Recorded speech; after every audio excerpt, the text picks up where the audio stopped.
ఈ మధ్య social media ఏ స్థాయికి పెరిగిపోయిందంటే ఎప్పుడో ఒకసారి థంబ్నైల్ పెట్టాడు, తనికెళ్ల భరణి గారి ఆస్తిపాస్తులు బిల్డింగులు చూస్తే షాక్ అని. నిజంగా చూశాక నాకే షాక్ అయింది. ఒక 60 బిల్డింగులు, దాని ముందు 6 కార్లు.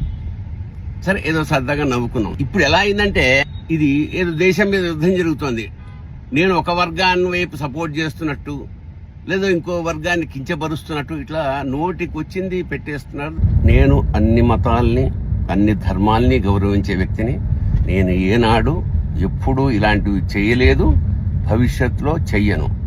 అంచేత ఎవరో కొంతమంది నా మిత్రులు, శ్రేయోభిలాషులు చూసి కొంచెం బాధపడడం. ఎందుకంటే అన్ని వర్గాల్లో మాకు ఆత్మీయులు చాలా మంది ఉంటారు కాబట్టి దయచేసి వీటిని ఎంకరేజ్ చేయొద్దు, రెస్పాండ్ అవ్వద్దు.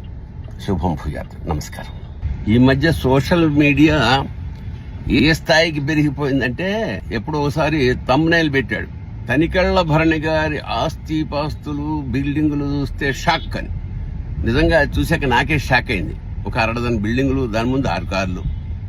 సరే ఏదో సరదాగా నవ్వుకున్నాం. ఇప్పుడు ఎలా అయిందంటే ఇది ఏదో దేశం మీద యుద్ధం జరుగుతోంది, నేను ఒక వర్గాన్ని వైపు సపోర్ట్ చేస్తున్నట్టు, లేదో ఇంకో వర్గాన్ని కించపరుస్తున్నట్టు ఇట్లా నోటికి వచ్చింది పెట్టేస్తున్నారు.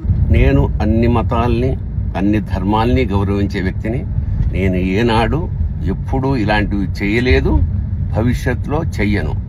అంచేత ఎవరో కొంతమంది నా మిత్రులు, శ్రేయోభిలాషులు చూసి కొంచెం బాధపడడం. ఎందుకంటే అన్ని వర్గాల్లో మాకు ఆత్మీయులు చాలా మంది ఉంటారు కాబట్టి దయచేసి వీటిని ఎంకరేజ్ చేయొద్దు, రెస్పాండ్ అవ్వద్దు.